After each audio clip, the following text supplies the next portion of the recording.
जो ये पवित्र पावन शिव महापुराण की कथा का लाभ आप और हम ले रहे हैं। और कितने भाग्यशाली हैं आज शिव महापुराण के इस फुलेरे का दर्शन हरतालिका तीज के इस पवित्र अवसर पर भगवान देवादिदेव महादेव की कृपा से संपूर्ण विश्व, सारा देश विदेश आज आस्था चैनल के माध्यम से शिव महापुराण के फुलेरे का भी दर्शन कर रहा है। और तेरी कृपा बिना न हिले एक भी अणु, लेते हैं श्वास तेरी कृपा से तनु तनु। बखान क्या करूं मैं राखों के ढेर का, चपटी भगोत ने खजाना कुबेर का। हे गंगाधार मुक्ति द्वार ओमकार तू, भोले ओमकार तू। आयो शरण तिहारी शंभु तार तार तू।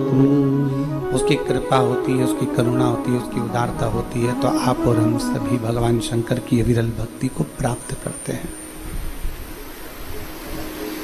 किसी रूप में ना जाने शिव कब करुणा करता है, कब उदारता करता है, कब दया करता है। और कैसी दया भगवान शंकर करते हैं, जिसके फल स्वरूप आप और हम भगवान शंकर की विरल भक्ति को प्राप्त करते हैं। मैं धन्यवाद दूंगा यादव परिवार को, जिन्होंने संकल्प 5 दिवसीय कथा का जो लिया वो पूर्ण करवाया है। और आज कथा का 4th दिवस चल रहा है। और भगवान शिव की उदारता से, भगवान शंकर की करुणा से, भगवान शंकर की दया से ही आप और हम सब ये पवित्र पावन कथा का लाभ ले रहे हैं। भगवान शंकर की कथा का रसतत्व ग्रहण कर रहे हैं।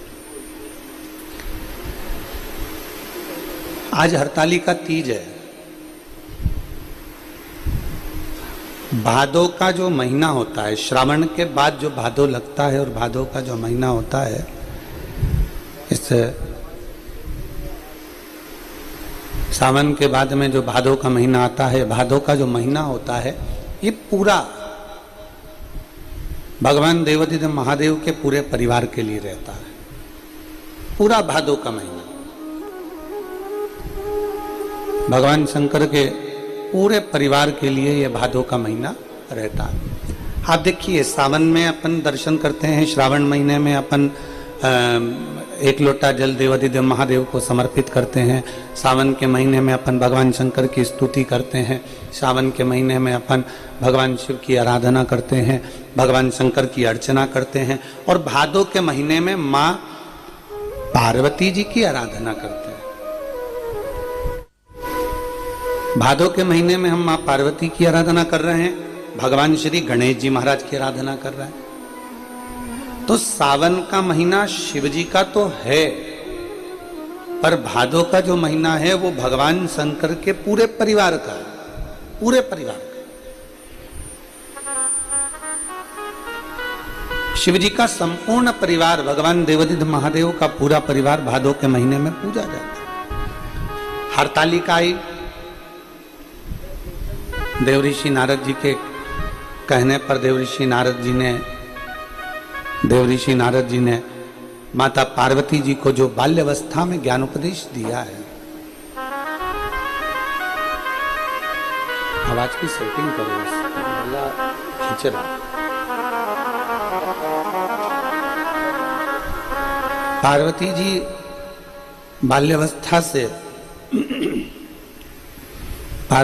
बाल्यावस्था से भगवान शंकर की आराधना में देवऋषि नारद जी के कहने पर लगे।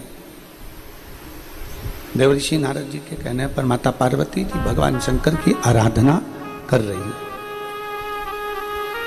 भादों के महीने में स्वयं भगवान नारायण माता पार्वती जी जब 6 वर्ष की अवस्था में हैं और वन में अपनी सखियों के साथ में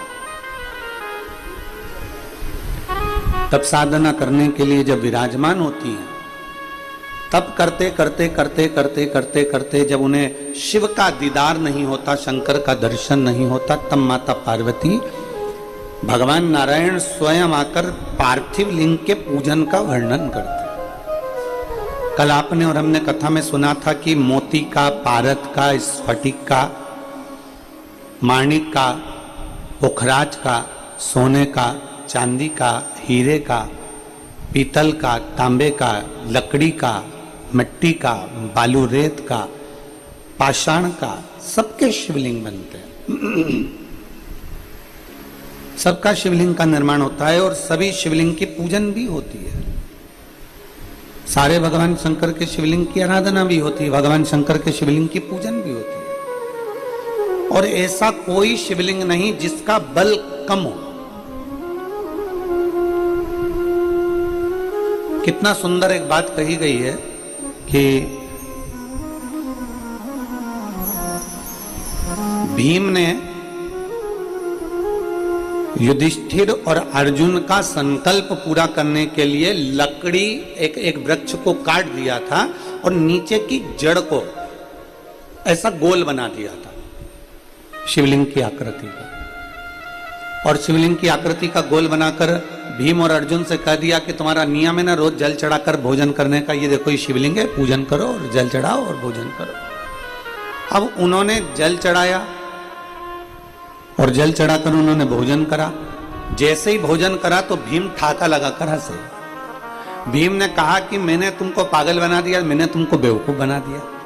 मैंने पेड़ को काट दिया, जड़ को मैंने शंकर की शिवलिंग की आकृति दे दी और मैंने शंकर की शिवलिंग की आकृति देकर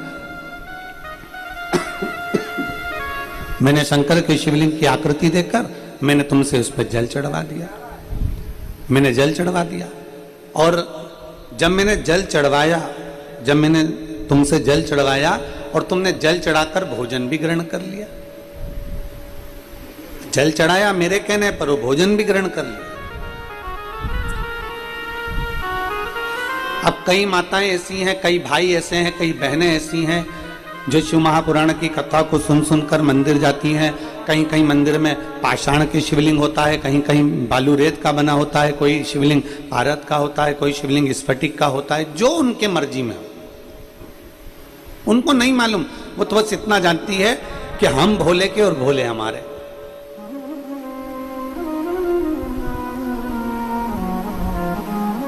कई कई माताएं कहती हैं गुरुजी हम जिस मंदिर में जल चढ़ाने जाते हैं वहां का जो शिवलिंग है उसकी दिशा पूरब में, कोई कह देता है पश्चिम में है, कोई कह देता है दक्षिण में है, कोई कह देता है उत्तर में है, कोई कहता है हमको मालूम ही नहीं कि हम जिस मंदिर में जल चढ़ा रहे हैं उसकी दिशा किस ओर है।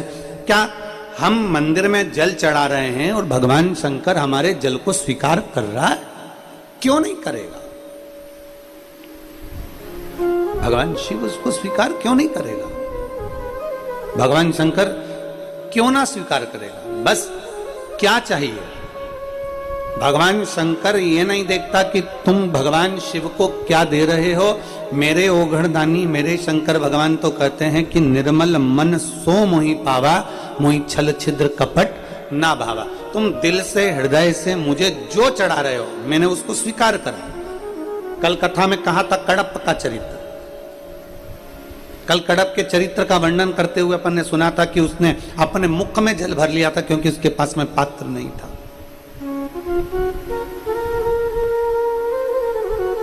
उसने अपने हाथ में थोड़ा सा मांस ले लिया, कोई जीव को मार दिया, उसका मांस हाथ में लेकर भगवान के पास पहुंच गया। वो नहीं जानता था, थोड़े से बेलपत्र की जगह पर उसने पत्तियां तोड़ ली और भगवान के मंदिर पहुंच गया। तो क्या शिव नहीं मिले? शिव महापुराण में कड़प का चरित्र आता है, उस भील का चरित्र आता है, कड़प का चरित्र आता है और भगवान की कथा कहती है कि कड़प के लिए भगवान स्वयं सम्मुख में प्रकट हो गए क्योंकि उसकी भक्ति इतनी प्रबल हो गई थी कि उसने अपना एक नेत्र निकालकर भगवान शंकर के शिवलिंग को दे दिया। उसकी इतनी भक्ति प्रबल हो गई। जब व्यक्ति का विश्वास, जब व्यक्ति की दृढ़ता जब व्यक्ति का भरोसा पक्का होता है तो शंकर उसे स्वीकार करते ही हैं। जैसे आज यादव परिवार ने भले प्रशासन कह दिया कि कथा बंद कर दो, कथा विराम दे दो, और कथा विराम वहां पर हो गई होगी पंडाल में, पर कथा तो कथा है।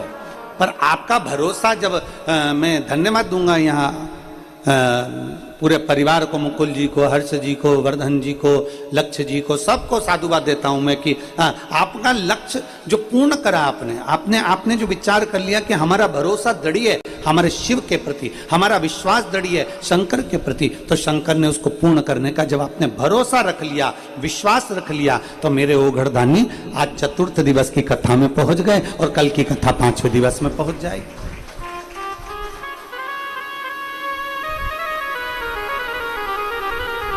बस केवल भाव से आप उसको आमंत्रित करें। एक बीच में एक भजन आया था, लोगों ने बहुत गुनगुनाया, अपने अपने स्टेटस पे भी लगाया, अपने अपने मोबाइल पे भी लगाया कि मेरी कुटिया के भाग खुल जाएंगे जब घर में राम आएंगे। और कई कई जीजी ऐसी भी थी जो किसी मेहमान के आने से मुंह फुला लेती थी, किसी कब देवरानी का बच्चा उसके कमरे में चले जाए तो मुंह फुला लेती थी, जेठानी का बच्चा आ जाता तो मुंह फुला लेती थी, माता पिता बुजुर्ग घर में आ जाते तो मुंह फुला लेती थी। उसने भी स्टेटस लगाया था कि मेरी कुटिया के भाग खुल जाएंगे जब घर में राम आएंगे। माता पिता घर में आते हैं तो मुंह फूल जाता है, और राम जी आएंगे तो कुटिया के भाग खुल जाएंगे। जरा विचार करिए, अपने भीतर का एक भाव प्रकट करिए कि हमारे घर का बुजुर्ग, हमारे घर की माँ, हमारे घर का पिता, हमारे घर के बच्चे अगर भूलवश कोई गंदगी कर भी दिए हैं, हमारे घर का कोई सामान, कोई हम जिस कक्ष में रुके हैं वहाँ टेडी बियर घर सा रखा हुआ है तो अब बच्चे लोगों का खिलौना रखा हुआ है, तो मान लो कोई दूसरा बच्चा उस कमरे में आ गया, उसने टेडी बियर उठाया यहाँ से वहां रख दिया, कोई खिलौना उठाया, कोई गुड़िया उठाई, कोई खिलौना उठा के यहाँ से वहां रख दिया, तो क्या अपन नाराज होंगे? नहीं, क्योंकि खिलौने होते काहे के लिए? बच्चों के खेलने के लिए। चाहे अपने बच्चे खेल रहे हो, चाहे देवरानी के, चाहे जेठानी के, चाहे परिवार वालों के, ननंद के, रिश्तेदारों के, किसी के भी बच्चे खेल रहे हैं, खेल तो खिलौने से रहे हैं। तो ये हमारे भीतर का एक भाव प्रकट करता है कि हम भजन तो लगा रहे हैं, हम स्टेटस भी लगा रहे हैं, हम इंस्टाग्राम पे भी डाल रहे हैं कि मेरी कुटिया के भाग खुल जाएंगे जब घर में राम आएंगे, और मालूम पड़ा घर में बूढ़े माँ बाप आ गए तो मुंह फूल गया, कोई बच्चे आ गए तो मुंह फूल गया, 4 रिश्तेदार ज्यादा आ गए तो मुंह फूल गया, जरा सी देर में गुस्सा आ गया, भन भना के मालूम पड़ा धड़ धड़ धड़ धड़ सीढ़ी से नीचे और धड़ धड़ सीढ़ी से ऊपर मालूम पड़े। अब अपन तो भजन लगा रहे हैं कि मेरी कुटिया के भाग खुल जाएंगे राम जब घर आएंगे। कुटिया के भाग कब खुलेंगे? राम जी को हमने नहीं देखा, राम जी को हमने नहीं छुआ, राम जी को हमने स्पर्श नहीं किया, पर हमारे माँ बाप के रूप में, हमारे घर के बुजुर्ग के रूप में, माँ बाप के रूप में आज भी राम बसते हैं, हमारे घर के बुजुर्ग के रूप में आज भी राम दिखते हैं। तो हम ये कहें कि हमारी कुटिया के भाग खुल जाएंगे जब राम घर आएंगे। कौन से राम? अपने माता पिता के रूप में, अपने घर के बुजुर्ग के रूप में, आपके घर के बड़ों के रूप में, आपके घर के सत्कार के रूप में। जब कोई अतिथि आ रहा है तो समझो मेरे राम आ रहे हैं, माता पिता आ रहे हैं तो मेरे राम आ रहे हैं। घर में तुम अपने माता पिता को 1 गिलास पानी पिला रहे हो, समझ लो मेरे राम को मैं जल पिला रही हूँ। अपने घर में अपन किसी बड़े का आदर कर रहे हैं, समझो कि मैं राम का आदर कर रही हूँ। आप किसी बड़े का सत्कार कर रहे हो, ये समझे कि मैं अपने घर में राम जी का सत्कार कर रही हूँ। मेरी कुटिया के भाग खुल जाएंगे जब राम घर। और एक लाइन और उसमें थी, क्यों रे सेलन, क्या थी वो? राम आएंगे तो अंगना बुहारूंगी। अब देखो कितनी सुंदर बात है, राम आएंगे तो अंगना सजाऊंगी। मालूम पड़ा कोई अपने घर के बुजुर्ग आ गए तो पहले से ही मोबाइल उठा के रखाऊंगी। कौन आ गए? देवरानी के बच्चे आ गए, कौन आ गए? जेठानी के बच्चे आ गए, कौन आ गए? घर में 4 मेहमान आ गए। क्या करना है? सबसे पहले सामान छुपा के रख दो। एक पति ने अपनी पत्नी से कहा, सुनो कल मेरा दोस्त भोजन करने आएगा, ये घड़ी छुपा के रख देना। कल मेरा मित्र भोजन करने आएगा, तुम ये घड़ी छुपा देना, जूता छुपा देना, चप्पल छुपा देना और ये गुलदस्ता छुपा देना। पत्नी ने कहा क्यों, तुम्हारा दोस्त चोर है? पति बोला नहीं, वो अपने सामान को पहचानता है, वो अपने सामान को पहचानता है। हम गीत गा रहे, राम आएंगे तो अंगना सजाऊंगी, दीप जला के दिवाली में मनाऊंगी। अब राम आएंगे तो मैं अंगना सजाऊंगी, दीप जला के दिवाली मनाऊंगी, मालूम पड़े जीवान चला के मैं होली मनाऊंगी। अब आप किसको, पहले तो राम कौन? राम मेरे माता, राम मेरे पिता, राम मेरे घर के बच्चे, राम मेरे घर के बुजुर्ग, राम मेरे घर का इष्ट, राम मेरे घर का आदरणीय, राम मेरे घर का अतिथि। आज महाराष्ट्र में लोग कहते हैं अतिथि देवो भव, अर्थात हमारे घर में अगर अतिथि आया है, हमारे घर में कोई गुरु आ गया, हमारे महाराष्ट्र में कहते हैं अगर गुरु घर में आ जावे, कोई अतिथि घर में आ जावे, समझ लो दीपावली आ गई, स्वयं दिवाली हमारे घर में आ गई, खूब त्योहार हमारे घर में हो गया, खूब लड्डू बन रहा, पेड़ा बन रहा। सुबह सुबह हमारी माता जी और बहुएं मिलके रोटी को चूर के उसमें घी शक्कर मिला के इतना बड़ा लड्डू बनाकर और हमारे विकास महाराज जी को दे दी और ऊपर कहा कल ने जाओ गुरु जी को दे देना। अब हमने कहा क्यों रे, ये लड्डू तो चूर में का है। हमने कहा ठीक है, पर हम इतना घी नहीं खाते। तो क्या नीचे माता जी बोल रही हैं हरियाणा आए हो तो मक्खन और घी तो खाना पड़ा। ये एक प्रेम है, ये एक आनंद है, ये एक वात्सल्यता, ये करुणता। राम आएंगे तो कुटिया दीप जला के दिवाली में मनाऊंगी। भगवान अगर घर में बुजुर्ग माता पिता आ जाएं, घर में अगर कोई बच्चे आ जाएं, घर में 4 मेहमान आ जाएं, तो हम दीपावली के लिए दिए जलाएं चाहे ना जलाएं, पर इतना जरूर करना अपनी जिह्वा से आदर के वचन जरूर कहना, सत्कार के वचन जरूर कहना कि मेरे घर में मेरे परमात्मा आज प्रवेश करे हैं, मेरे घर में आज भगवान प्रवेश कर रहे हैं। ये एक आनंद था,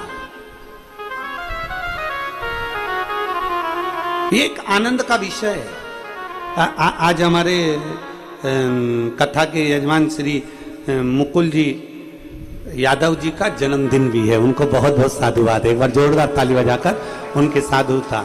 आओ मुकुल जी जरा इधर आओ, इधर आओ, आ जाओ, माला दीजिए।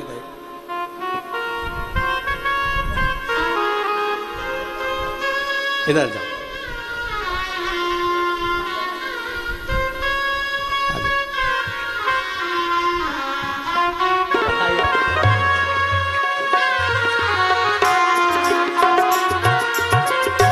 भगवान शिव की एक अविरल भक्ति, भगवान शंकर की एक अविरल भक्ति अपने जीवन का एक आनंद है। आप जितना भगवान की अलमस्तता में आप कहो हमारे घर में राम आए, राम मतलब हमारे घर में माता पिता आते रहें। आप कहो हमारे घर में राम आए मतलब हमारे घर में छोटे छोटे बच्चे, चाहे देवरानी के हों, जेठानी के हों, ननन के हों, हमारे घर में छोटे बच्चों का आगमन होता रहे। हमारे घर में राम आए तो ये कहो कि हमारे घर में अतिथि आते रहें। हाँ, भगवान हमारे घर में राम आए तो भगवान से प्रार्थना करो हमारे बेटी दामाद भी हमारे घर आते रहें। हमारे घर में राम आए तो कहो हमारे बुआ फूफा भी हमारे घर में आते रहें। इनके आने से हमारे घर की शोभा है।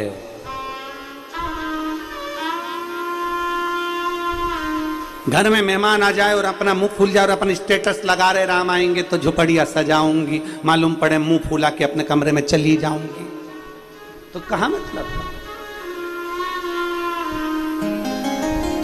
एक भाव अपने भीतर प्रकट करे।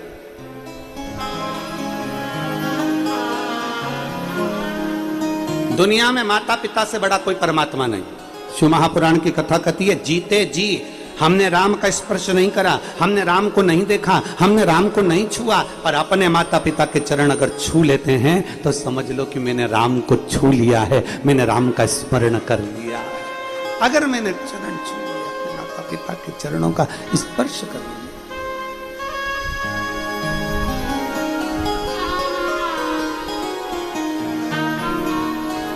शिव पुराण कह रही है, भगवान शंकर का चरित्र कह रहा है, भगवान शंकर का संवाद कह रहा है। पार्वती मैया 6 वर्ष की अवस्था में है। देव ऋषि नारद के कहने पर तप साधना करने बैठ गई हैं, पर पार्थिव लिंग का निर्माण करना नहीं जानती।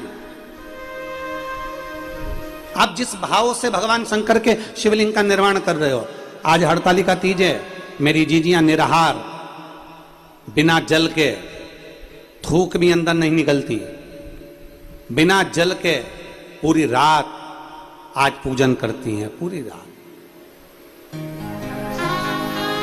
पूरी 4 पहर की पूजन वो पूरी रात करती हैं। पूरी रात प्रदोष के समय से पूजन चालू होती है और सुबह तक ये पूजन का क्रम उनका चलता रहता है। प्रदोष के समय से अभी सब मेरी जीजियां, जे सारी बहनें, सारी बेटियां, मैं भारत की सभी माताओं को, मैं भारत की सभी बेटियों को, मैं भारत की सभी नारियों को हरतालिका तीज की मेरी जीजियों को बहुत बहुत बधाई देता हूं। आप सभी का सौभाग्य अखंड हो और मेरी बेटियां, मेरे बेटे सब आनंद में रहें। संपूर्ण विश्व का कल्याण, संपूर्ण विश्व का। और सबसे निवेदन जरूर करूंगा, आप व्रत करते हो ना करते हो, आप पूजन करते हो ना करते हो, आप उपास करते हो ना करते हो, पर भारत भूमि की अगर माताएं फुलेरे का दर्शन जरूर करें। आपके नजदीक में किसी के घर में फुलेरा बंधा हो तो से विनती कर कर जाएं, हमको फुलेरे का दर्शन करना है। अगर मंदिर में फुलेरा बंधा है तो वहां जाकर दर्शन करें, पर 5 जगह पर, 7 जगह पर फुलेरे का दर्शन अवश्य करें और बाबा से विनती भी अवश्य करें, बाबा मैंने तेरे ही भरोसे, बाबा तेरे ही भरोसे हवा बिच उड़ती जावांगी, बाबा टोर तो छड़ी ना में कटी जावांगी। प्रति आज का दिन आपके जीवन का एक आनंदमय दिन होना चाहिए। सावन के महीने में केवल शिव जी की आराधना होती है, श्रावण के महीने में केवल शंकर जी की आराधना होती है, पर भादो के महीने में शंकर भगवान, पार्वती मैया, गणेश जी, सदानंद कार्तिकेय जी, अशोक सुंदरी, भगवान शंकर की 5 बेटियां जया, विषहरा, शामली बारी, दौतली, देव, ये सब प्रसन्न होती है। ये फुलेरे में जो मालाएं लगती हैं, ये फुलेरे में जो फूल की मालाएं लटकाई जाती है, ये भगवान शंकर की बेटियों के भाव से, भगवान शंकर के एक परिवार की उन्नति के भाव से। फुलेरे का मतलब होता है कि खूब फलो फूलो, खूब फलो फूलो।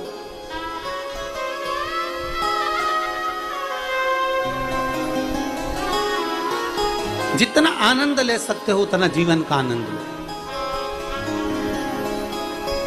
आनंदमय अपने जीवन को जीने का प्रयास करिए। हम आधे से ज्यादा चिंता में पड़कर अपने जीवन के आनंद को खो बैठते हैं, अपने जीवन के आनंद को खो बैठते हैं। एक लड़के ने भरी सभा में चिल्लाकर कह दिया, मैं कुतुब मीनार को सिर पे रखकर मुंबई लेकर जा सकता हूं। किसको? जम के बोलो जरा। कुतुब मीनार। मैं कुतुब मीनार को सिर पर रखकर मुंबई लेकर जा सकता हूं दिल्ली से।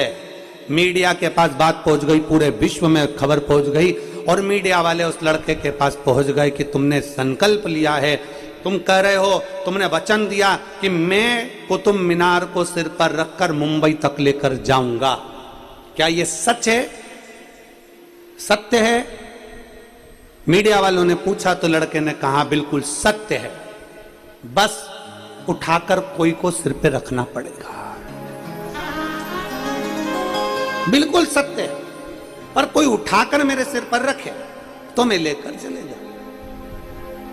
मीडिया वालों ने कहा ये तो पागल बना दिया, वापिस चलो, वापिस चलो।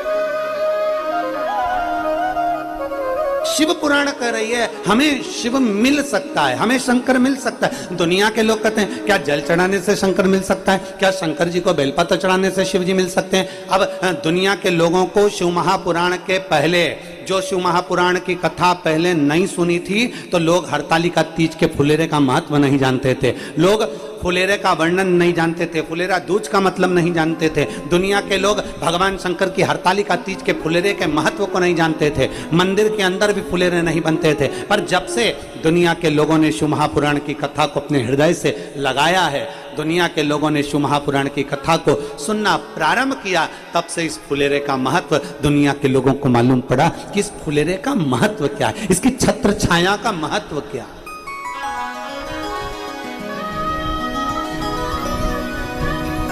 एक छत्र छाया का महत्व क्या होता है?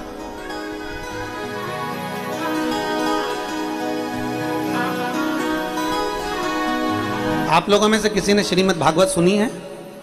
बोलो बोलो, जम के बोलो जरा, सुनी है? भागवत जी में एक प्रसंग आता है वामन भगवान को, एक हाथ में छत्र, दूसरे हाथ में कमंडल, भिक्षा मांगने के लिए राजा बलि के दरवाजे पर पहुंच जाते हैं।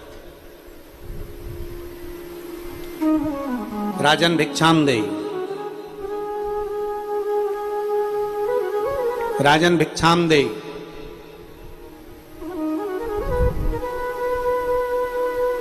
राजा बलि को सूचना मिल जाती है, भिक्षा देने के लिए आते हैं।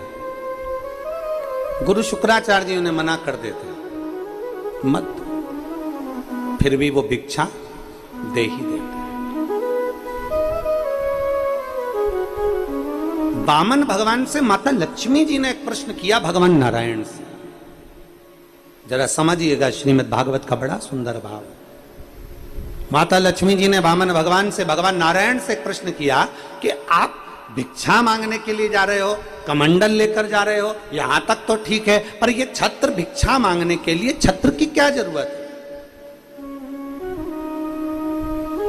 इस छत्र की क्या जरूरत पड़ गई जो भिक्षा मांगने के लिए आप छाता लेकर जा रहे हो? अगर कोई ब्राह्मण किसी के दरवाजे से कुछ लेने के लिए जाए और बड़ा ठाट बाट में छत्र लगाकर, सोने का चवन डोलाते हुए, सोने चांदी की खड़ाऊओं को धारण करते हुए, चंदन खड़ाऊ पहनकर, खूब सुंदर परिधान, खूब सुंदर वस्त्र आभूषण पहनकर अगर किसी यजमान के यहाँ जाए और यजमान के यहाँ जाकर कहे भिक्षाम देहि, तो यजमान भी अंदर से कहेंगे बताओ इतना ठाट में तो आया है, इतना ठाट में आया है, इतनी महंगी महंगी गाड़ी से उतर रहा है, इतना महंगा महंगा ठाट है, इतना बड़ा मोबाइल कटे हुए सेवफल का, एप्पल का चला रहा है, और मालूम पड़े तो भी भिक्षा मांगने के लिए आ रहा है। अब उसके भीतर एक भाव प्रकट कि ये कैसा, तो लक्ष्मी जी ने भगवान नारायण से कहा कि आप भिक्षा मांगने के लिए जा रहे हो, आप भिक्षा लेने के लिए जा रहे हो राजा बलि के दरवाजे पर, एक हाथ में तुम्हारे कमंडल चलेगा, दूसरा बाजू में चटाई रखी है वो भी चलेगा कि आसन पे बैठना है, पर ये छत्र लेकर जाने की क्या जरूरत है? भगवान नारायण मुस्कुरा दिए और भगवान विष्णु ने मुस्कुरा कर कहा लक्ष्मी ये छत्र मैं अपने लिए लेकर नहीं जा रहा हूं, ये छत्र मैं अपने लिए लेकर नहीं जा रहा हूं। तो छत्र किसके लिए लेकर जा रहे हो? छत्र किसके लिए लेकर जा रहे हो? भगवान नारायण ने वामन अवतार में माता लक्ष्मी से कहा, वामन पुराण कहती है, भगवान विष्णु की पुराण कहती है, सुंदर वामन भगवान का चरित्र श्रीमद् भागवत कहती है, भगवान कहते हैं ये छत्र मैं अपने लिए लेकर नहीं जा रहा हूं लक्ष्मी, जब राजा बलि के पास में देने के लिए कुछ नहीं होगा, सब कुछ दे देगा, 3 पग में मैं सब कुछ नाप लूंगा, और राजा बलि के पास जब कुछ भी नहीं रहेगा तब वो अपना शीश मेरे चरणों में रख देगा, जब चरणों में रखेगा तो मेरे छत्र की छाया उस राजा बलि पर पड़ जाएगी, और जो मेरी छत्र छाया में आ जाता है उसे वापस पुनः वही की वही प्राप्त हो जाता है। मेरी छत्र छाया में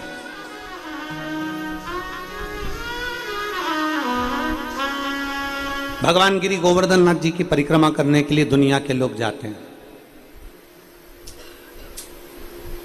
मेरे कांतानाथ जी की परिक्रमा करने के लिए लोग चित्रकूट जाते हैं, कामदगिरी बाबा की।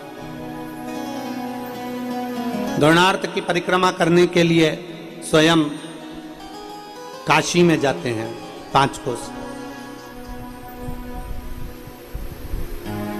भगवान जब हम परिक्रमा करने के लिए जाते हैं तो हमारे मन में यह भाव आता है कि गिरिराज जी की परिक्रमा क्यों, गोवर्धन नाथ जी की परिक्रमा क्यों, पूरा भारत का व्यक्ति गिरिराज बाबा की परिक्रमा करने के लिए जाता है, क्यों? तो क्योंकि वो भगवान कृष्ण ने अपनी उंगली पर धारण करा, छत्र बनाकर धारण करा, और सारे ब्रजवासियों से, सारे जीवों से कह दिया कि तुम इसकी छाया में आ जाओ। जब तुम इसकी छाया में आ जाओगे तो मेरी छत्र छाया में आ जाओगे, और मेरी छत्र छाया में आ गए तो तुम्हें सब कुछ प्राप्त हो जाएगा। हम क्यों कहते हैं कि शिवालय जाइए, फुलेरे का दर्शन करिए, एक लोटा जल चढ़ाइए, भगवान शंकर का गुणगान करिए, शिवालय जाओ। हम क्यों कहते हैं? मंदिर अपने क्या घर में नहीं है? क्या घर में शंकर नहीं है? क्या घर में शिवलिंग नहीं है?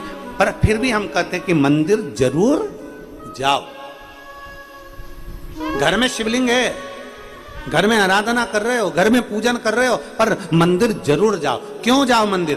क्या घर में शंकर जी नहीं है? क्या घर में शिवलिंग नहीं है? हमारे सोसाइटी के मंदिर में क्यों जाएं हम? वो तो अभी विराजमान हुआ, 2 साल पहले ही मंदिर बना, 3 साल पहले ही मंदिर बना। भले कुछ भी हो, पर मंदिर तक जाओ। तेरे मंदिर में आना मेरा काम है, और मेरी बिगड़ी बनाना तेरा काम है। हम तेरी चौखट तक आ ही गए, मुझे दर्श दिखाना तेरा काम। हम जाएं उसकी चौखट तक, हम पहुंचे उसके दरवाजे तक।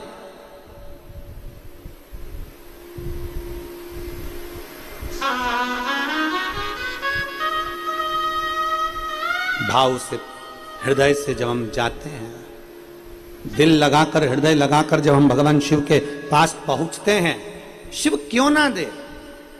छत्र की छाया भगवान विष्णु कह रहे हैं, लक्ष्मी जी ये छत्र मैं इसलिए लेकर चल रहा हूं, मेरे लिए नहीं, मैं राजा बलि के लिए लेकर जा रहा हूं। जब वो प्रणाम करेगा, मेरे छत्र की छाया में आ जाएगा, तो जितना उसने मुझे दिया है उतना उसे वापिस मिल जाएगा। और शास्त्र कहता है राजा बलि ने जो दिया था उससे ज्यादा सुतल लोक का निवासी राजा बनाकर भगवान विष्णु ने उसको विराजमान कर दिया।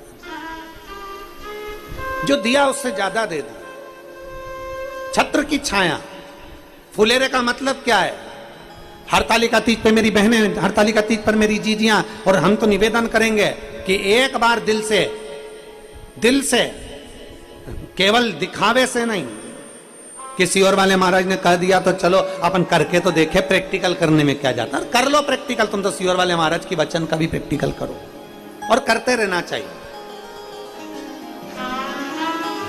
प्रैक्टिकल में कभी पीछे नहीं हटना चाहिए। एक महाराज जी प्रवचन दे रहे थे,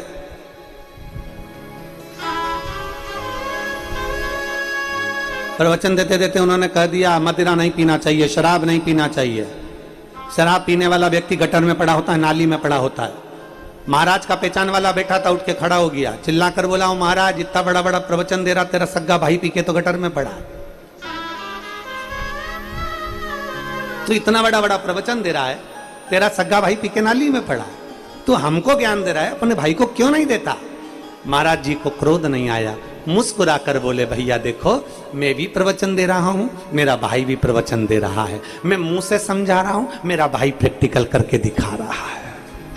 अब मर्जी तुम्हारी है कि तुम समझोगे कैसे, मन तुम्हारा है, तुम उसको धारण करोगे कैसे, तुम अपनी चित्तवृत्ति में कैसे उतारोगे, ये तुम्हारे ऊपर। कई लोग कहते हैं हम एक बार करके तो देखे, आखिर सियोर वाला महाराज बोला है तो करके तो देखे। हम कहे कैसे भी जाओ, तुम जाओ तो सही। जब उसकी छत्र छाया में उसके फुलेरे का दर्शन करने के लिए जाओगे, उसके पुष्प का दर्शन करने के लिए जाओगे, तो हरतालिका तीज के दिन हम कहें भादो, सावन का महीना केवल शिव का है, भादो का महीना मेरे शंकर के पूरे परिवार का है। जब हरतालिका तीज का फुलेरा बनता है, उसके दूसरे दिन गणेश जी आ जाते हैं। गणेश जी के बाद रिद्धि सिद्धि आ जाती है, रिद्धि सिद्धि के बाद स्वयं षडानंद कार्तिक आ जाते हैं, षडानंद कार्तिक के बाद में नारायण लक्ष्मी को लेकर दिवाली के टाइम आ जाते हैं। ऐसा शरद पूर्णिमा की चंद्रमा आ जाती है, अमृत तत्व बरसने लगता है। हरतालिका तीज के बाद त्योहार क्यों चालू होते हैं? भादो की हरतालिका तीज के बाद में, हस्त नक्षत्र के बाद ये त्योहार क्यों चालू होते हैं? क्योंकि भादो के महीने में जो फुलेरे का दर्शन कर लेता है तो उसके घर में बुद्धि के देव गणेश, उसके घर में रिद्धि सिद्धि, उसके घर में लक्ष्मी नारायण, उसके घर में स्वयं देवता सब आकर विराजमान होना चालू हो जाते हैं। ये फुलेरे का महत्व है। बस दिल से बांधो, दिल से प्रार्थना करो, दिल से निवेदन करो। अरे कोई जाए जो काशी में मेरा पेगा ले जा, कोई जाए जो काशी में मेरा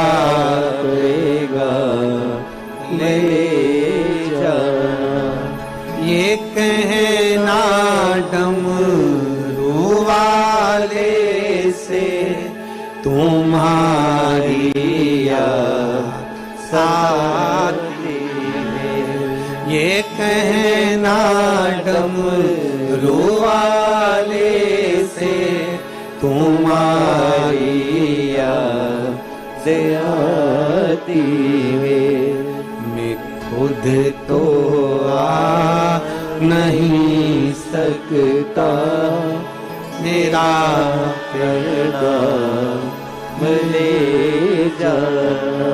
कोई जाए जो काशी में मेरा पैगाम ले जाना। ये कहना काशी वाले से, ये कहना सीहोर वाले से तुम्हारी याद आती है। ये कहना काशी वाले से तुम्हारी याद आती है। देखो लगन हो। आज हमको कोई ने एक वीडियो भेजा था आशीष के मोबाइल पर, एक बूढ़ी माता जी का। आप लोगों ने देखा है कि नहीं देखा वो हमको नहीं। हरियाणा की पंडाल में पहुंची थी कथा सुनने के लिए, और पंडाल में हम नहीं पहुंचे है? और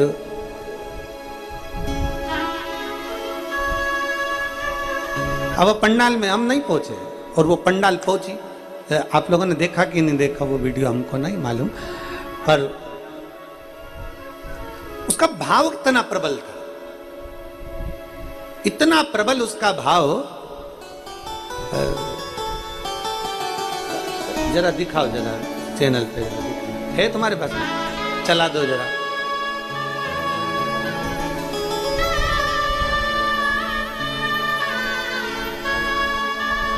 हरियाणा की है और यही गुरुग्राम की है, और बेचारी वो गुरुग्राम के पास में से कहीं से आई, और उसका भाव देखिए, उसकी भाव की शुद्धता देखिए, उसके भाव की निर्मलता देखिए। जरा विचार करिए उसके भाव का। और इतना ना जाने काय पे खड़ी है वो, पाइप माइप पर, वो डंडे पर चिल्ला चिल्ला के किसी ने भेजा आशीष को, आशीष ने हमको दिखाया भाव। अरे कोई जाए जो काशी में मेरा पैगाम ले जाना। कोई जाए जो काशी में मेरा पैगाम ले जाना। ये कहना काशी वाले से तुम्हारी याद आती है। ये कहना सीहोर वाले से तुम्हारी याद आती है।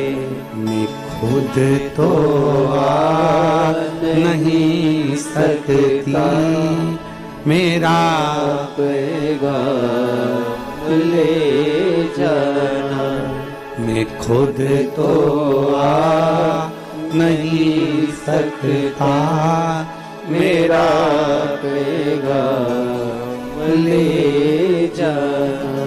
कोई जाए जो काशी में मेरा पैगाम ले जाना। एक भाव अपने भीतर प्रकट करिए, एक भाव की निर्मलता अपने भीतर प्रकट करिए, और जब एक भाव हमारे भीतर प्रकट हो जाएगा तो शिव तत्व क्यों ना मिलेगा,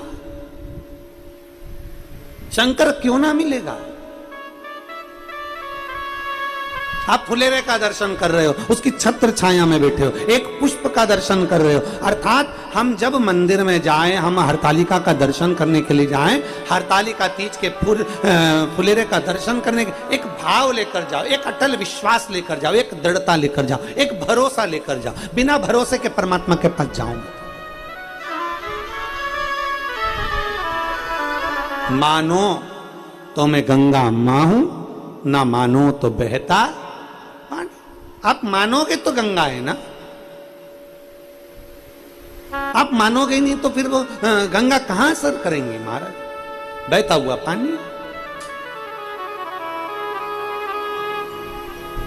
आपके ऊपर निर्भर करता है कि हम शिव को कैसे प्राप्त कर सकते हैं।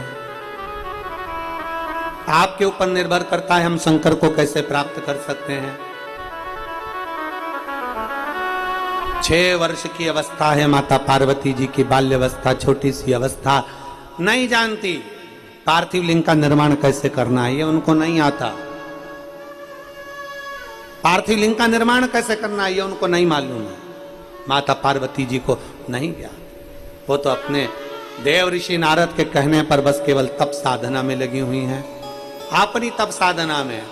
नमः शिवाय, ओम नमः शिवाय, नमः शिवाय, ओम नमः शिवाय, नमः शिवाय, ओम नमः शिवाय, नमः शिवाय, ओम नमः शिवाय। अपनी तप साधना में माता पार्वती जी लगी है, पंचाक्षर मंत्र का जाप कर रही है, षडाक्षर मंत्र का जाप कर रही है, बड़े प्रेम से भगवान शिव को पुकार रही है, बड़े प्रेम से, एक विश्वास के साथ।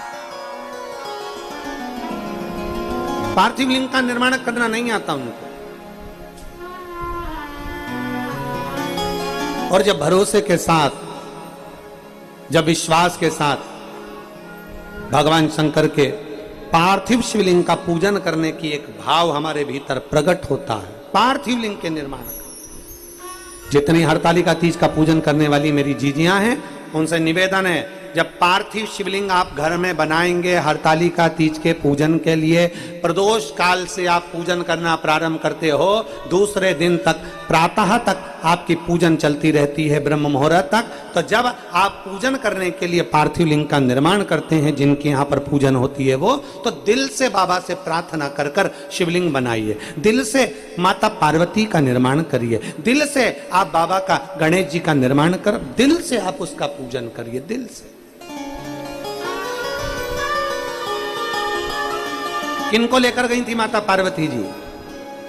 हरतालिका तीज का कथा कहती है, जब पार्वती जी अपने घर से गई थी, भगवान विष्णु के साथ देवऋषि नारद ने हिमालय राज जी को कहकर कह दिया था कि पार्वती का विवाह नारायण के साथ कर दो।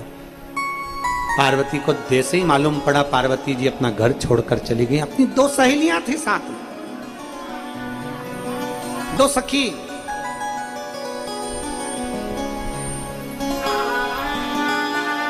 अपनी सहेलियों के साथ जा रही हैं माता पार्वती, अपनी सहेलियों के साथ। और माता पार्वती जी अपनी सहेलियों के साथ में जब गई, माता पार्वती जी एक वन में, एक गुफा में प्रवेश कर गई। गुफा में प्रवेश कर कर वन में बैठकर माता पार्वती, 2 सखियां, और बहुत ध्यान लगाना महाराज, 2 सखी कौन सी है? ये तो पार्वती जी की सखी लिखी है उन्होंने, पर 2 सखी कौन सी है? एक अपना मन, एक मन को सखी मान ली, और एक अपना शरीर। ये 2 चीज ऐसी है, कभी कभी ऐसा होता है कि शरीर तीर्थ तक पहुंच जाता है, 200-500 1000 रुपए खर्च कर कर तीर्थ तक चले गए, और मालूम पड़े वहां तुम्हारा मन ना लगे तो फिर तीर्थ किस काम का? सखी 2, कभी भी तीर्थ करने जाओ, गंगा नहाने जाओ, मंदिर दर्शन करने जाओ, भगवान शंकर के फुलेरे का दर्शन करने जाओ, हरतालिका का दर्शन करने जाओ, चाहे तुम भगवान शंकर में, शंकर के मंदिर में एक लोटा जल चढ़ाने जाओ, तुम्हारा दिल करे तुम मंदिर में जाओ, पर निवेदन इतना है कि उसके साथ जाना जिसका दिल शंकर में लगता है। मालूम पड़े मोटरसाइकिल पे मम्मी ने कहा कि बेटा मुझे शंकर जी के मंदिर ले चल, और मोटरसाइकिल की जो भट भट चालू हुई उतनी देर में उसका मुंह चालू हुआ, क्या मम्मी क्या ढोंग में लगी हो, क्यों सीवर वाले के चक्कर में पड़ी हो, क्यों तू पागल हो गई। अपनी पत्नी को भी फिर वो ज्ञान देता रहता है 24, क्यों जा रही है, पागल है क्या, मूर्ख है क्या, ये फुलेरे के दर्शन से कुछ होता है क्या, चल मैं फूल वाले के घर ले चलता हूं, वहां पर बहुत सारी माला टंगी होगी तो उसी को देख ले।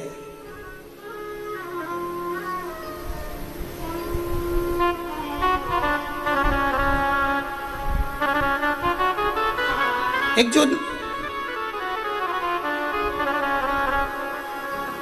जिनकी आदत होती है ना कुछ कहने की, होता है। एक पति पत्नी बैठे हुए थे,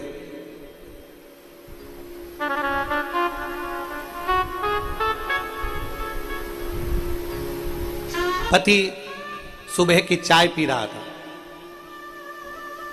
पत्नी भी उसके पास में बैठी हुई थी, वो भी चाय पी रही थी।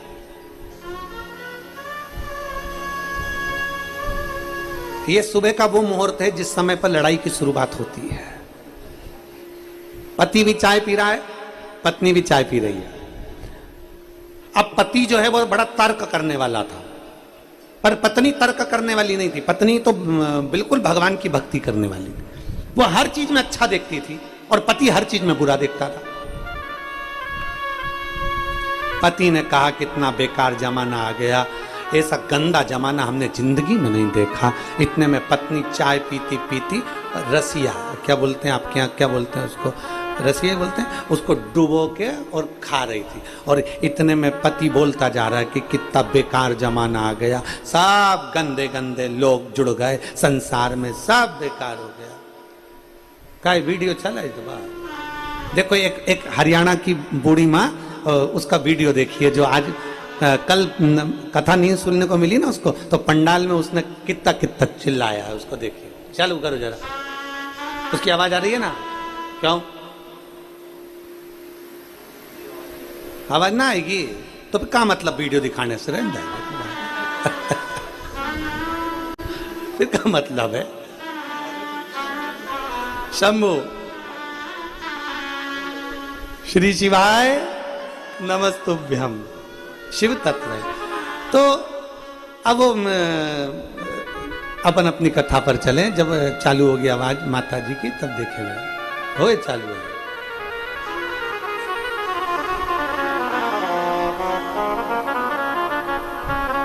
अब पत्नी वो रसिया डुबा डुबा के उसको खा रही थी, है? और पत्नी रसिया डुबा डुबा कर उसको खा रही। अब पति बोला कि सब बेकार जमाना है, सब बेकार, सब बेकार, सारा बेकार जमाना। बहुत पति फिर चिल्लाकर बोला बड़ा बेकार जमाना आ गया, बड़ा बेकार जमाना आ गया। पत्नी बोली काय का बेकार, इतना जोरदार जमाना है, आज के जमाने जैसा तो कुछ भी नहीं है, कुछ भी नहीं। पहले परिवार इतना बड़ा रहता था, अब छोटा हो गया। पहले के समय में कितना परेशानियां होती थी, घर में पानी टपकता रहता था, अब सब अच्छा हो गया। पहले जाने आने के साधन नहीं थे, अब सारे साधन हो गए। पत्नी सब में अच्छा देख रही, पॉजिटिव, और पति हर एक में नेगेटिव। इतने में पति को आ गया अब जब बोली और वो डोला, ये बोली और वो डोला। अब पति को आ गया गुस्सा। अब पति तर्क करने वाला, कहले क्या बेकार हो गया, आज के जमाने में जिसका भला करो वही जूता मार कर जाता है, आज के जमाने में जिसका अच्छा करो वही गलत करके जाता है। पत्नी ने कहा ऐसा नहीं होता, सब अच्छा होता है, अपने भाग्य से होता है। इतने में पति ने कहा देख, अब पति ब्रेड पे मक्खन लगा रहा था खाने के लिए। अब मक्खन लगाते लगाते लगाते पत्नी से बोला देख, जितना अच्छा करो ना आज के जमाने में उतना बुरा होता है। देख मैंने इस ब्रेड में मक्खन लगाया है ना, अगर ये ब्रेड नीचे गिरी ना तो मक्खन के बल पे गिरे। मतलब अपन तो अच्छा कर रहा है, मक्खन लगाया, उसके बाद ब्रेड गिरेगी तो मक्खन के बल पे गिरेगी। इतने में पत्नी ने बोला नहीं नहीं ऐसा नहीं होता कि मक्खन के बल पे गिरेगी, मेरा मन कहता है कि ये मक्खन ऊपर रहेगा, ब्रेड नीचे रहेगी। देखो बूढ़ी माँ ने जो क्या है?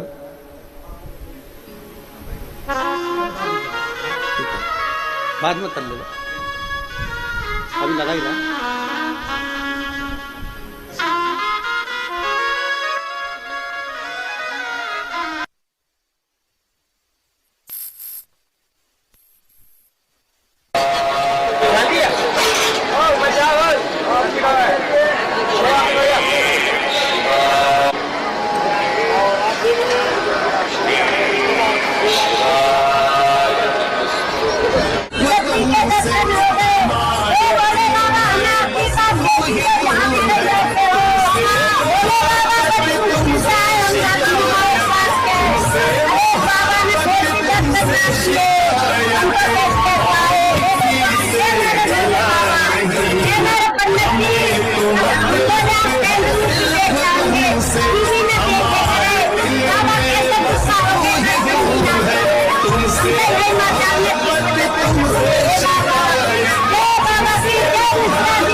बजाओ भोलानाथ डमरू धीमा बजाओ, धीमा बजाओ भोलानाथ डमरू धीमा बजाओ, धीमा बजाओ भोला धीमा बजाओ, धीमा बजाओ भोला धीमा बजाओ, ओ धीमा बजाओ भोला धीमा बजाओ, धीमा बजाओ भोला धीमा बजाओ, अरे धीमा बजाओ भोलानाथ डमरू धीमा बजाओ, धीमा बजाओ भोलानाथ, ताली से बजते हुए धीमा बजाओ।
की धुन सुन के ब्रह्मा जी आए, डमरू की धुन सुन के ब्रह्मा जी आए।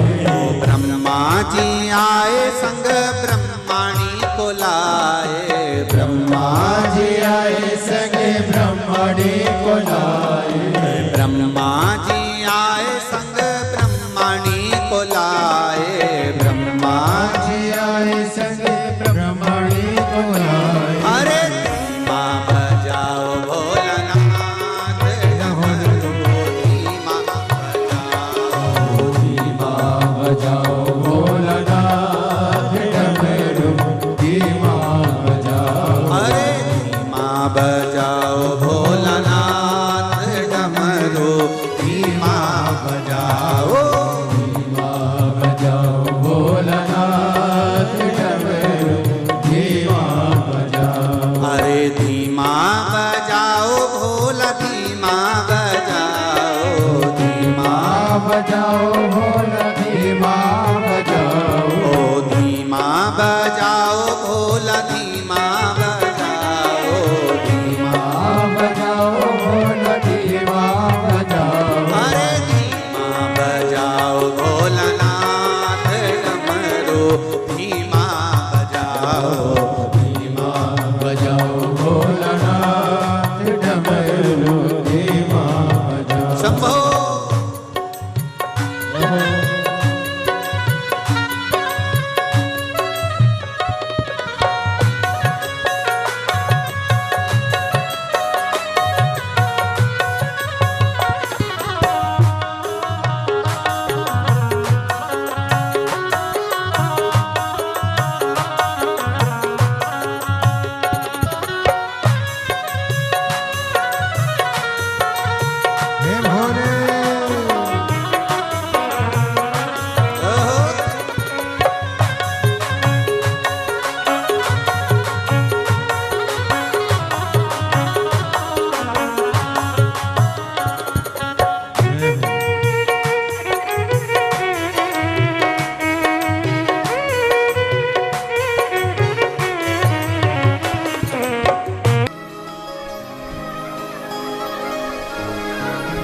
मां, जितना हक पुरुष का परमात्मा पर है, उतना हक माता का स्त्री का भी परमात्मा पर है। मां, पुरुष को तो बाहर वन तीर्थ में जाकर भगवान का भजन करना पड़ता है, तब भगवान मिलता है, पर स्त्री घर में रोटी बनाते बनाते भगवान को प्राप्त कर सकती है। ये स्त्री में गुण होता है। नारी का सबसे बड़ा फल यही है कि उसको कहीं जाना नहीं पड़ता। कोई तुमसे कह दे कि तुम सन्यासन बन जाओ, मत बनो, कह देना सीहोर वाला महाराज मना करा है। तो कोई तुमसे कहे कि तुम तपस्विनी बन जाओ, तुम संत बन जाओ, मना कर देना सीहोर वाले महाराज ने मना करा है। हमें भगवान ने स्त्री बनाकर भेजा है। मीरा घर में रहकर जहर का प्याला पीकर भी गिरधर को प्राप्त कर सकती है। कर्मा अपने खिचड़ी बनाकर भी भगवान को खिला सकती है। स्वयं रामकृष्ण परमहंस जी की धर्मपत्नी मां शारदा भगवान मां जगत जननी को प्रकट कर सकती है। तो तुम्हें भी कह देना चाहिए कि घर में रहकर जब मीरा ने भगवान को पा लिया, घर में रहकर जब कर्मा ने परमात्मा को पा लिया, घर में रहकर ओरछा की रानी ने जब परमात्मा को प्राप्त कर लिया, घर में रहकर जब जीजाबाई शंकर को प्राप्त कर लेती है, घर में रहकर जब अहिल्याबाई शिव को प्राप्त कर लेती है, घर में रहकर पार्वती जी शंकर को प्राप्त कर लेती हैं, घर में रहकर माता लक्ष्मी नारायण को प्राप्त कर लेती हैं, तो मैं अपना घर छोड़कर ना सन्यासन बनूं ना साधु बनूं, मैं ना तपस्वी बनूं, मैं तो केवल अच्छे घर में रहकर अपने माँ बाप की सेवा कर कर बच्चों को पालते हुए भगवान का गुणगान करते हुए आगे बढ़ूंगी और मुझे मेरा शंकर मिल जाएगा। इसमें मेरा विश्वास है। कोई तुमसे कह दे तुम संत बन जाओ, साधु बन जाओ, सन्यास, ना ना ना ना, हमें नहीं बनना, कुछ नहीं बनना, अपने को तो शंकर के भक्त बनना। श्री शिवाय नमस्तुभ्यम। अपने को कहीं नहीं जाना, अपने को कहीं नहीं पहुंचना, केवल शंकर के मंदिर में जाना है, एक लोटा जल चढ़ाना है, और वो मंदिर भी कहीं दूर नहीं, अपने घर के पास में जो मंदिर हो वहां चले जाओ।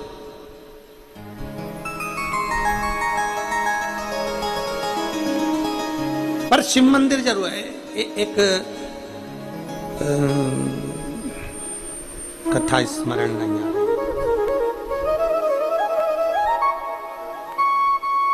अलवर राजस्थान में कथा थी।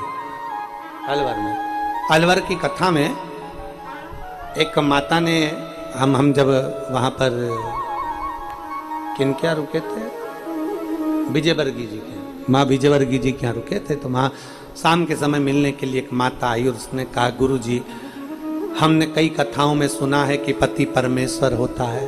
हमने कहा बिल्कुल सही है। शिव जी के मंदिर अगर जल चढ़ाने नहीं जाओ, उन्हीं पे चढ़ा दे तो।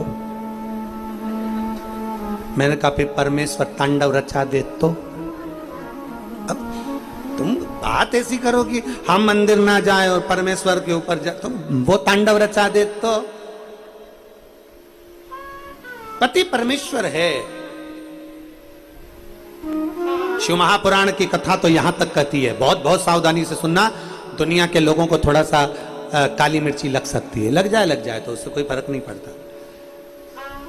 शिव महापुराण की कथा यह भी कहती है, अपने पति के चरण छुओ, अपने घर के बुजुर्गों के चरण छुओ, उसके सिवाय कोई अच्छे से अच्छा महात्मा संत भी आ जाए तो उसके चरण ना छुओ। केवल पति और घर के बुजुर्ग, दूर से प्रणाम करो। और आप सब तो हमारी जीजियां हो, हमारी बहनें हो, इसलिए हम हमेशा आप लोगों से कहते हैं कि मेरी बहन मेरे चरण कभी मत छूना, दूर से प्रणाम करो। भाई हम तुम्हारे, बल्कि हम तुम्हारे चरण छुएं। प्रयास करो कि अपने पति के चरण छुओ और अपने घर के बुजुर्ग के चरण छुओ, बाकी के किसी के नहीं, किसी के नहीं। और फिर शिव महापुराण की कथा कहती है, भगवान शंकर का चरित्र कहता है, चरण किसके छूना, और अगर मन कर भी जाए आपका कि मुझे चरण छूना ही है, तो शिव महापुराण कथा कहती है फिर जिसका आचरण अच्छा हो उसके चरण छू लो। फिर अगर चरण छूना ही है और तुमको लगे कि नहीं मुझे छूना ही है, तो किसी का आचरण अच्छा हो तो चरण छू लो, फिर मना नहीं।